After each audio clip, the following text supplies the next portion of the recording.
Assalamu alaikum student, this is week 2 computer architecture lecture 3 to 4 और ये हमारा video number 1 है। ये जो हमारा इस वीक का लेक्चर है इसमें बेसिकली हमारे लर्निंग ऑब्जेक्टिव्स कुछ ये हैं कि सबसे पहले हम ज़रा इंट्रोडक्शन देखेंगे सीक्वेंशियल डिजिटल सर्किट का।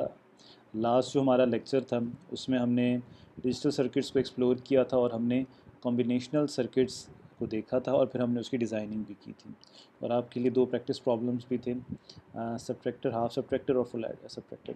आज का जो हमारा लेक्चर होगा उसमें हम पहले सीक्वेंशियल डिजिटल सर्किट को देखेंगे। उसमें फिर हमारे पास एक स्टोरेज एलिमेंट का कॉन्सेप्ट आएगा, वहाँ पर हम क्विक रिव्यू करेंगे फ्लिप फ्लॉप्स। ये आप लोग पढ़ चुके हैं डीएलडी में, एक क्विक रिव्यू होगा ताकि कुछ चीज़ें रिफ़्रेश हो जाएं। फिर हम एक केस स्टडी डिस्कस करेंगे एग्जांपल के तौर पर और हम देखेंगे कि हमारा सीक्वेंशियल सर्किट कैसे डिज़ाइन होता है और उसके बाद इन द एंड हम कुछ बेसिक डिजिटल कंपोनेंट्स की बात करेंगे, डिजिटल सर्किट्स की बात करेंगे जो हमारे कंप्यूटर आर्किटेक्चर में अक्सर इस्तेमाल होंगी और हम उन पे ज़रा देखेंगे कि फ़िलहाल हमारे पास कैसे इस्तेमाल हो रहे हैं और फ्यूचर में जब हम मुख्तलिफ सर्किट डिज़ाइंस को स्टडी करेंगे तो तब वहाँ पर हमारे पास कैसे इस्तेमाल होंगे। अच्छा, तो हम ज़रा सीक्वेंशियल सर्किट को हम देखते हैं। ऑल्दो हम इसको डिस्कस कर चुके हैं लेकिन आज ज़रा हम ज़रा इन डेप्थ हम इसको देखेंगे। अच्छा, हमारे पास कॉम्बिनेशनल सर्किट की जब हम बात करते हैं तो बेसिकली सीक्वेंशियल सर्किट में कॉम्बिनेशनल सर्किट पार्ट होता है, बिकॉज़ हमारे पास ये जो हिस्सा होता है कॉम्बिनेशनल सर्किट का, it is composed of logic gates. तो वहाँ पर भी लॉजिक गेट्स है, यहाँ पर भी लॉजिक गेट्स हैं।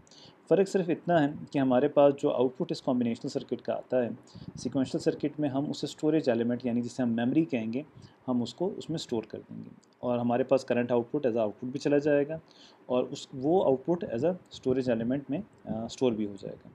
अब हमारे पास जब ये नेक्स्ट आउटपुट की हम तैयारी करते होंगे, यानी ये तो एक हो गया ना प्रेजेंट स्टेट, इसके बाद जो हमारे पास नेक्स्ट स्टेट आती होगी उसमें हमारे पास इनपुट प्लस आउटपुट यानी प्रीवियस आउटपुट हमारे पास इस्तेमाल होगा for the generation of next output.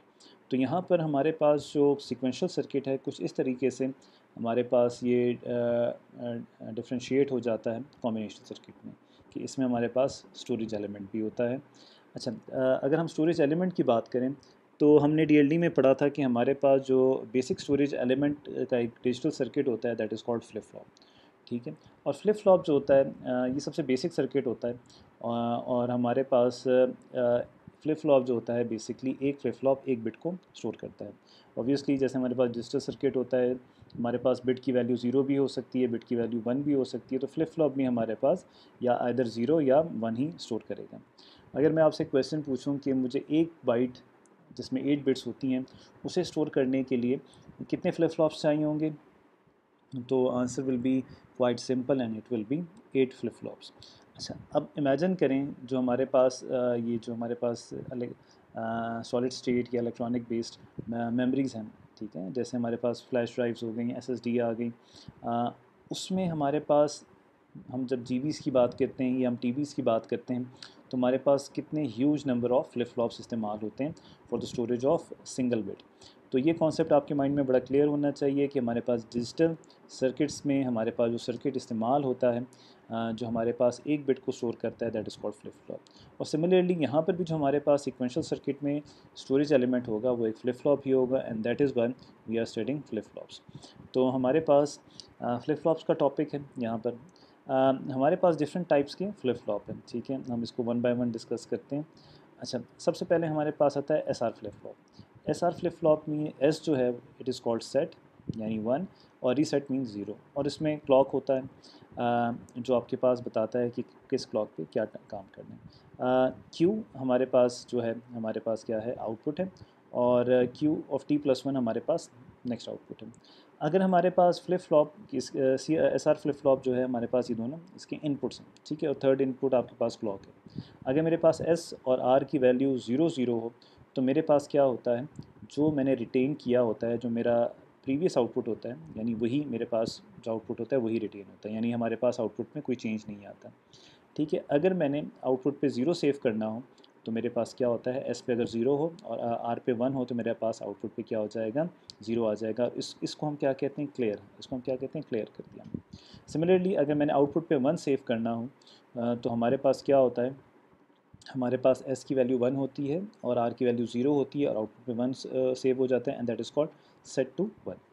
हमारे पास एस आर में एक इनडिटर्मिनेंट स्टेट होती है। इनडिटर्मिनेंट का मतलब है कि हम डिटर्मिन नहीं कर सकते कि हमारे पास आउटपुट क्या होगा, क्या वो 0 होगा या 1 होगा।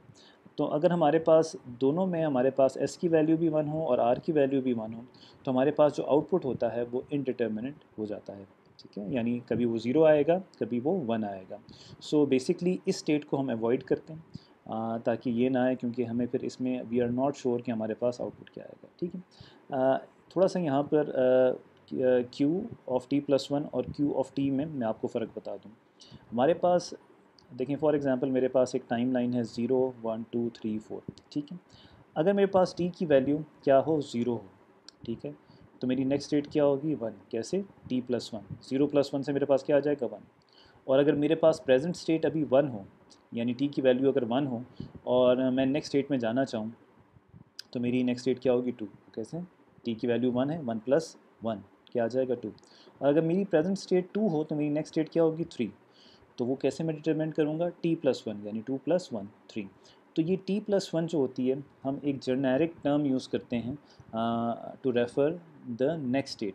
और t हम प्रेजेंट स्टेट की बात करते हैं, यानी मेरी प्रेजेंट स्टेट क्या है, t है, और तो मेरी नेक्स्ट स्टेट क्या होगी, t प्लस 1, यानी मेरे से इस प्रेजेंट स्टेट से एक स्टेप आगे की हम बात कर रहे हैं। क्लियर हो गया।